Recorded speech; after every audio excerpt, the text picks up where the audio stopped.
Good evening. 2 days ago, something almost unbelievable happened over in Washington, D.C. A man who was convicted of murder and is still currently sitting behind bars, he won a local election, and he is therefore now a commissioner in our nation's capital. Meanwhile, over in Pennsylvania, a state senator sent this letter to several counties and officially triggered a forensic investigation of the 2020 election, similar to what they're doing over in Arizona. And lastly, over at the Wisconsin Supreme Court, they rejected hearing a lawsuit which was looking to ban the use of ballot drop boxes. However, there's another similar case working its way up the Wisconsin chain, which might be heard and which might ultimately address the issue. Let's go through these stories together.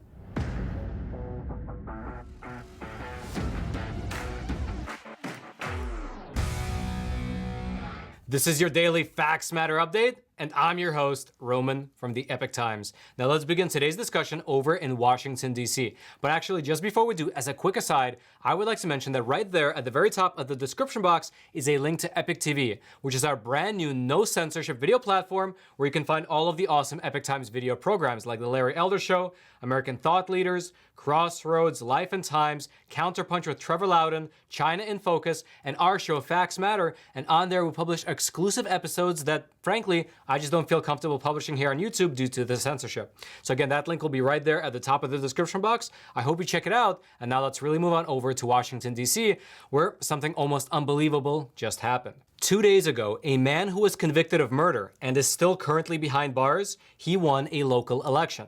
Again, let me just reiterate that. This man, who is currently serving a sentence for murder, he was just voted into local office. Now, the man in question is Mr. Joel Caston. He is 44 years old, and 26 years ago, a jury convicted him of first-degree murder when he ambushed and killed an 18-year-old young man. He was 18 as well at the time. And even though he is currently behind bars, voters elected him to be a commissioner on one of Washington, D.C.'s advisory neighborhood commissions.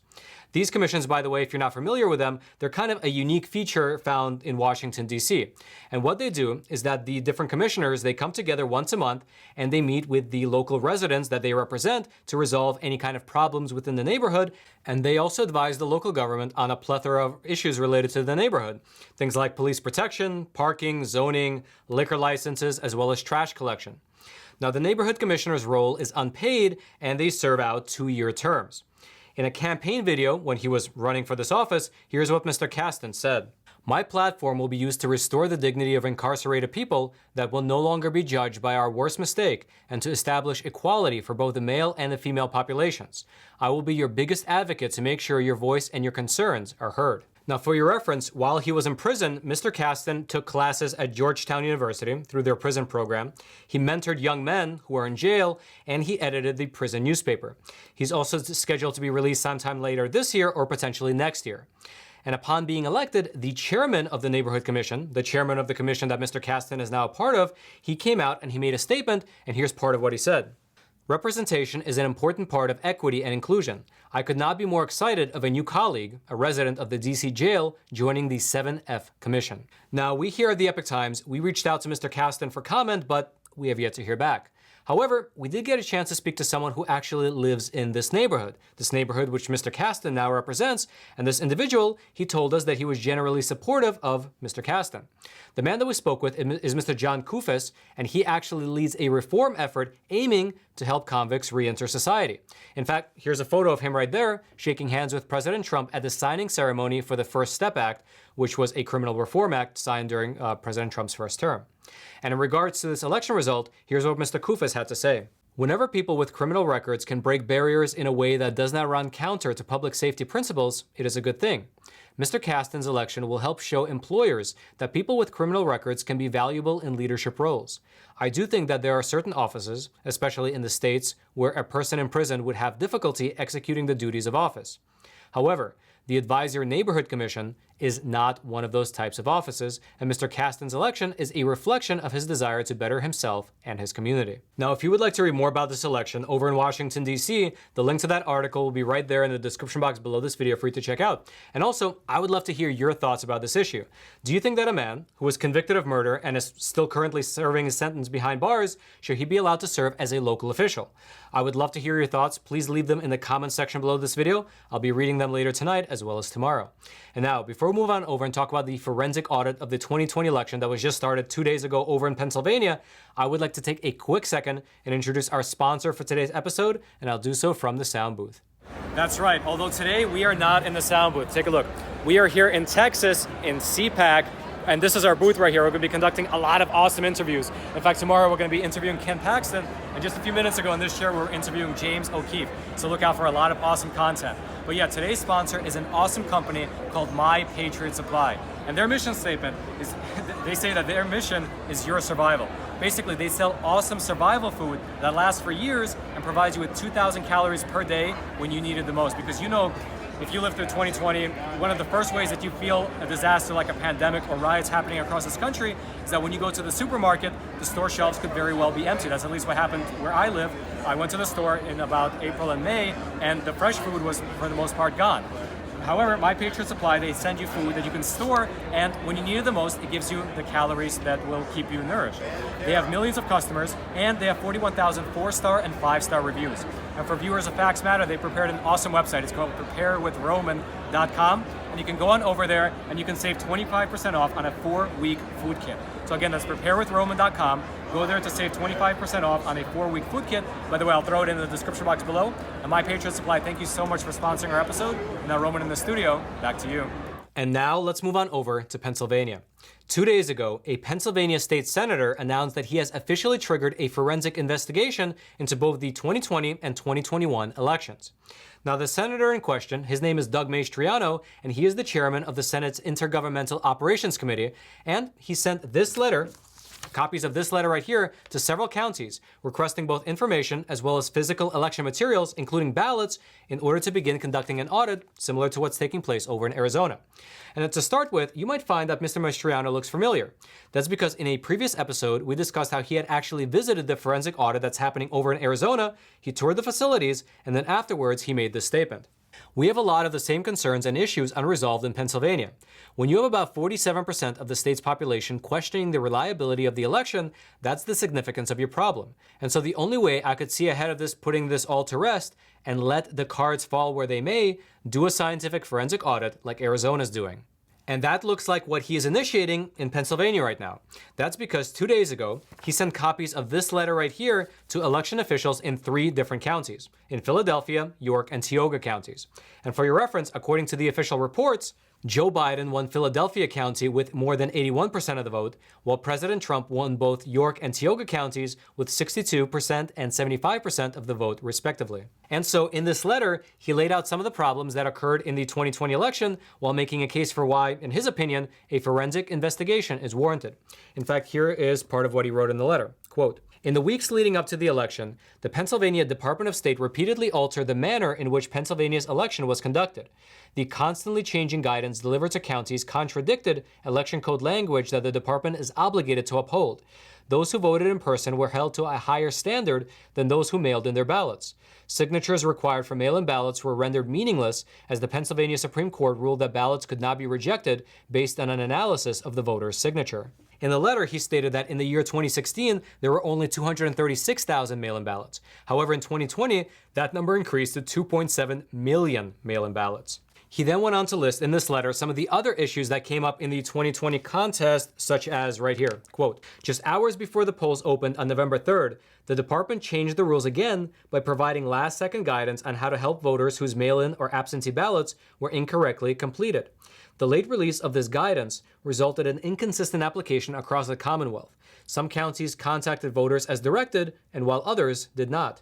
Now, thus far, we've only discussed the anomalies that occurred in the 2020 election. However, there were also issues present just a month and a half ago when Pennsylvania held their 2021 primary elections. We actually discussed some of those problems in more depth on an exclusive episode of this program that you can find over on Epoch TV. However, to summarize what happened, here's what this letter says, quote, "During the May primary, multiple poll locations ran out of their supply of ballots. In some precincts, voting machines improperly labeled the headers of Republican ballots as Democrat, while the GOP races still appeared. In one county, a printing issue caused both Democratic and Republican ballots to be rejected. These errors occurred in a lower turnout election where mistakes should be least likely to occur." Now, it's worth noting that he did not say that any of these anomalies were necessarily indications of fraud, but he did say in their totality that they undermined the faith of the citizens in their election system. And in fact, in this letter, he cited a poll which was conducted by Muhlenberg University, which found that 40% of Pennsylvania voters were not confident that the final results of the 2020 contest were an accurate reflection of how people actually voted. Mr. Mastriano then concluded his reasoning by writing this, quote, "It is critical to the health of our republic for people to trust in the election system." Now, after he laid out the arguments for why a forensic audit was warranted, he then made a request from these three counties. And before I get into the request itself, I just want to mention again that this senator, Doug Mastriano, is the chairman of the Senate's Intergovernmental Operations Committee. And for your reference, this committee is, among several other things, responsible for the oversight and has investigatory responsibilities across the state, which includes oversight into the administration of elections. That's what at least he claims. Furthermore, and this is something that is cited in this letter as well, according to Pennsylvania law, specifically according to Senate Rule 14, subsection D, it says that in order to carry out its duties, each standing committee is empowered with the right and authority to inspect and investigate the books, records, papers, documents, data, operation, and physical plant of any public agency in this Commonwealth. And that appears to be exactly what the senator is requesting. That's because pinned to the back of this letter is a fairly comprehensive list of 45 types of items that should be handed over to be forensically examined. And it is, in fact, a really comprehensive list. It includes all of the tabulation machines, the servers, the SIM cards, the logs from all of the routers and different machines that were used, the voter rolls, all of the mail-in ballots, as well as the envelopes that they came in, and so on. The list is actually quite long and comprehensive. He's basically requesting every single item related to the 2020 and 2021 elections. Now, we here at the Epoch Times, we reached out to Senator Mastriano, and here's what he told us. It's distinct from an audit or forensic audit. It's a big, deep dive, like we saw in Arizona, but even deeper. It takes a hard look at software, machine scanners, in addition to looking at all the ballots themselves to see if they were hand-filled in or copied by a machine. So a scientific approach to get to the bottom of what happened, what went right, what went wrong in an election. It takes out all bias. Now, in terms of the next steps, this letter gives these three counties until July 31st, the end of this month, to either comply or indicate their willingness to comply. And if these counties don't comply by that date, Mr. Mastriano said in this letter that he's willing to go back to the committee and make a request for formal subpoenas to be issued for these materials. And so we'll just have to wait and see whether these counties will ultimately comply or not. However, there has been some indication of pushback from the state. For instance, Pennsylvania's Attorney General, Mr. Josh Shapiro, he's a Democrat, he wrote this on Twitter. These counties should refuse to participate in this partisan fishing expedition. This audit could risk decertifying the county's voting machines, costing county taxpayers millions of dollars. Furthermore, the Department of State, they issued a statement encouraging these counties to refuse to participate in any sham review of past elections that would require counties to violate the trust of their voters and ignore the statutory duty to protect the chain of custody of their ballots and voting equipment. And so, just like what happened out in Arizona, it looks like a legal battle might be brewing in order to get this audit off the ground. If you'd like to read more about this development over in Pennsylvania, including this full letter right here, the link to that will be in the description box below this video for you to check out. And by the way, that is that same little description box that is right below that like button that I hope that you take a moment to vote with your finger and smash. Because it goes without saying that videos that are like this, talking honestly, factually, and openly about what is happening in this world right now, are routinely censored by big tech giants like YouTube. However, when you smash that like button, it forces the YouTube algorithm to share this video out to potentially thousands of more people, letting the truth be known far and wide. And now let's move on over to Wisconsin. About a week ago, the Supreme Court of Wisconsin rejected a lawsuit which was seeking to ban the use of absentee ballot drop boxes. Now, this case was first filed by a conservative businessman named Jerry Fabik, and back in March, he petitioned the court to ban the use of these drop boxes, arguing that they were violating Wisconsin state election laws.